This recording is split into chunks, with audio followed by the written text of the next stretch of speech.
This is an activity or a game that you can use in your demo teaching. Plus minus mystery. How to play? Each letter corresponds to a number.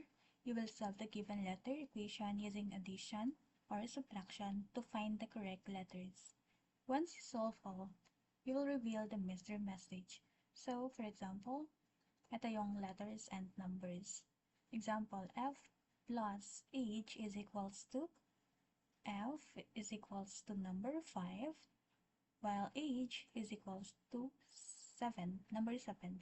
5 plus 7 is equals to 12. So, yung 12, anong letter yung nasan 12? Letter M. So, the correct answer here is letter M. For this equation, F plus H is equals to M.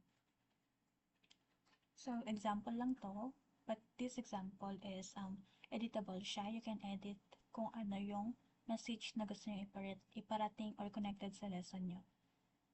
Example, R minus S equals B. Ayan. Example lang to, pero pwede nyo siyang i-edit. Pwedeng maglagay ng equation na less ay minus or addition. Ayan, ganun lang.